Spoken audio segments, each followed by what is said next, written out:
मी काही कच्च्या गुरूचा चेला नाही असं म्हणत थेट संजय राऊत यांना आव्हान देणारं एक नाव सध्या चर्चेत आहे, ते म्हणजे नवनाथ बन.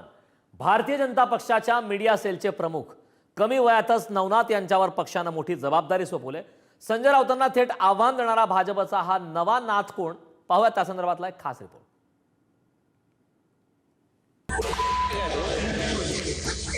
असे मागणी करतो मराठी माणूसच आहे ना जो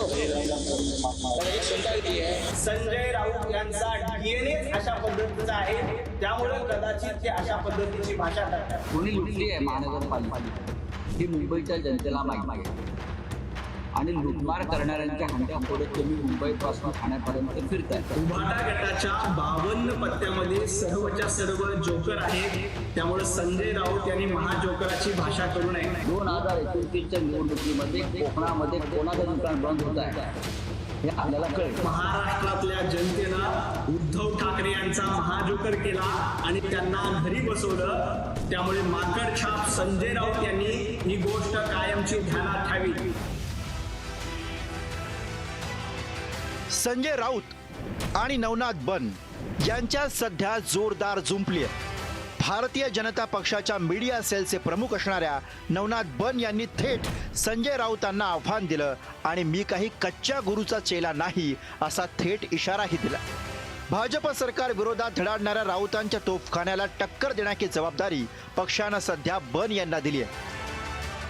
राऊतांच्या विरोधात बोलण्याचं पूर्ण स्वातंत्र्य भाजपनं बन यांना दिल्याचं स्पष्टपणे जाणवतंय.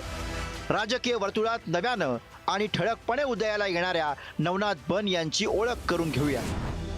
नवनाथ बन हे मूळचे मराठवाड्यातील नांदेड जिल्ह्यातील कोंढा हे त्यांचं मूळ गाव. माध्यमिक शिक्षण हे नांदेडमध्ये झालं. पुढील शिक्षणासाठी नवनाथ यांनी बीडची वाट ठरली.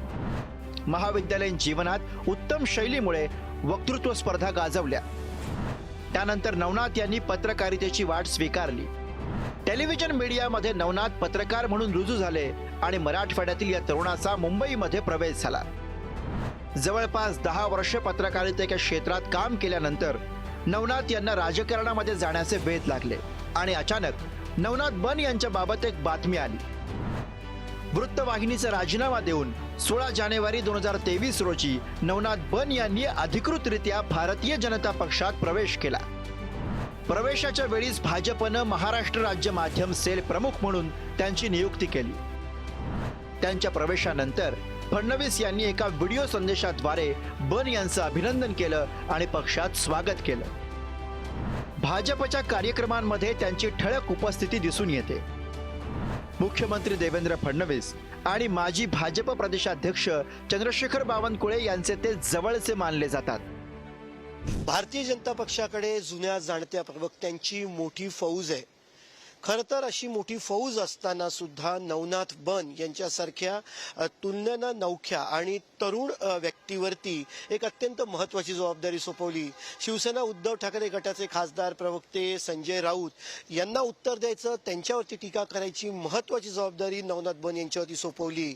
खरं तर नवनाथ बन यांच्या आधी ही जबाबदारी पक्षामध्ये मंत्री नितेश राणे जे आहेत ते पार पाडत होते. मात्र आता ही जबाबदारी नवनाथ बन यांच्याकडे दिली. त्यामुळे याच्यातून स्पष्ट जाणवतंय की पक्षामधून नवनाथ बन यांना बळकटी दिली जाते, त्यांना बळ देण्याचा प्रयत्न केला जातोय.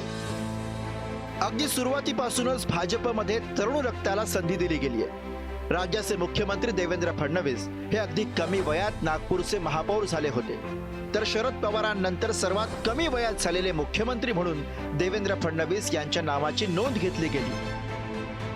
2014च्या विधानसभा निवडणुकीपूर्वी भाजपमध्ये माधव भंडारी आणि मधू चव्हाण यांचं प्रवक्ते म्हणून वर्चस्व होतं. पण त्यानंतर भाजपच्या प्रवक्त्यांच्या यादीमध्ये केशव उपाध्ये यांचा उदय झाला. 2014च्या निवडणुकांच्या वेळी भाकरी फिरवली गेली. गोपीनाथ मुंडे यांच्या तालमीत तयार झालेले आणि तुलनेनं तरुण असलेल्या केशव उपाध्ये यांनी पूर्ण पकड घेतली. माधव भंडारी आणि मधू चव्हाण हे जुने जाणते नेते बाजूला झाले. यावरून भाजपमध्ये सुरू असलेलं पक्षांतर्गत नाराजी नाट्य अनेक वेळा चव्हाट्यावर आलं होतं. खरं तर भारतीय जनता पक्षाकडे तरुण नेते नाहीत, तरुण प्रवक्तेही नाहीत. आदित्य ठाकरे यांच्या वयाचा कोणताही नेता भारतीय जनता पक्षाकडे आज फारसा सक्रिय झालेला दिसत नाही. आता फक्त या नव्या भूमिकेमुळे भारतीय जनता पक्षाच्या संघटनेत काही अस्वस्थता निर्माण होईल का, तर मला वाटतं केशव उपाध्ये सातत्याने प्रवक्ता म्हणून किल्ला लढवतातच आहेत. भारतीय जनता पक्षाच्या नेत्यांना पक्षाने दिलेली कामं आणि सरकारी धोरणं राबवणं याच्यात प्रवक्ता कोण होत आहे, तो काय बोलतोय याकडे लक्ष द्यायला वेळच राहिलेला नाही. 2014 नंतर टीम फडणवीस मध्ये प्रवीण दरेकर, प्रसाद लाड आणि अमित साटम यांच्यासारख्या नव्या दमाच्या नेत्यांचं अस्तित्व जाणवू लागलं. दरम्यानच्या काळात केशव उपाध्ये यांच्या सोबत विश्वास पाठक यांच्याकडे माध्यमांशी संवाद साधण्याची महत्वाची जबाबदारी सोपवण्यात आली होती. विश्वास पाठक हे नितीन गडकरी आणि बावनकुळे यांचे अत्यंत निकटवर्तीय मानले जातात. ज्यावेळी केशव उपाध्ये यांच्या मनात नाराजी वाढू लागली होती. आता पुन्हा 10 वर्षांनंतर भाकरी फिरवली गेली आणि नवनाथ बन यांच्यासारख्या कमी वयाच्या व्यक्तीवर महत्वाची जबाबदारी सोपवली गेली. पक्षातील नव्या चेहऱ्यांवर विश्वास ठेवत त्यांना संधी देण्याचं काम नेहमीच मुख्यमंत्री देवेंद्र फडणवीस करत असतात. आजवर त्यांनी अनेक नव्या चेहऱ्यांना संधी दिली. 2 वर्षांपूर्वी संजय राऊत यांच्या टीकेला उत्तर देण्याची संधी नितेश राणेंना देण्यात आली आणि आता ते राज्यात मंत्री झालेत. आता हीच जबाबदारी भाजपचे माध्यम प्रमुख असलेल्या नवनाथ बन यांच्याकडे देण्यात आली. त्यामुळे येत्या काळात नवनाथ बन यांच्यावर काही आणखी महत्त्वपूर्ण जबाबदाऱ्या दिल्या जाणार का, अशी चर्चा आता राजकीय वर्तुळात रंगू लागली. भाकरी फिरवण्याच्या प्रक्रियेत एक मुद्दा नजरेआड करून चालणार नाही. तो मुद्दा म्हणजे भाजपमधील पक्षांतर्गत जातीय समीकरण. भाजपच्या प्रवक्त्यांच्या यादीत असलेलं एक प्रमुख नाव म्हणजे नाशिकचे अजित चव्हाण. अजित चव्हाण हे 96 कुळी मराठा आहेत. अजित चव्हाण आणि नवनाथ बन हे समवयस्क आणि समकालीन आहेत. केशव उपाध्ये हे ब्राह्मण समाजाचे आहेत. महाराष्ट्रातील भाजपच्या राजकारणात ओबीसी नेत्यांचा वरचष्मा दिसून आलाय. नवनाथ बन हे ओबीसी समाजाचे आहेत. त्यामुळे यामध्ये नवनाथ बन यांचं ओबीसी असणं हा राजकीय समीकरणातील महत्वाचा धागा आहे. केशव उपाध्ये आहे तिथेच राहिलेले आहेत. पुढे त्यांनी गडकरींशी जुळवून घेतलं, देवेंद्र फडणवीसांशी जुळवून घेतलं आणि आता ते मुख्य प्रवक्ते पदावर आहे. माधव भंडारी प्रवक्ते नसूनही बोलायला येतात. पण एकूण एक खरं आहे की कोणी बोलायचं याच्यावरच यांच्यात मारामारी सुरू आहे आणि भाजपच्या थिंक टँकला हे वाटणं साहजिक आहे की उच्चवर्णीय नावं देण्यापेक्षा आपण एखादा नवनाथ बन दिला पाहिजे आणि ते त्याप्रमाणे वाटचाल करत आहेत असं वाटतं. नवनाथ बन यांच्या रूपानं संजय राऊत यांना आव्हान देणारा नवा नाथ आता उदयास आलाय. भाजपामध्ये एका ठराविक कालावधीनंतर भाकरी फिरवली जाते. अर्थात असे निर्णय इतर पक्षांमध्ये सुद्धा घेतले जातात. मात्र भाजपामध्ये असे निर्णय घेण्याच्या प्रक्रियेमध्ये सातत्य असल्याचं गेल्या 3 दशकांमध्ये दिसून आलंय.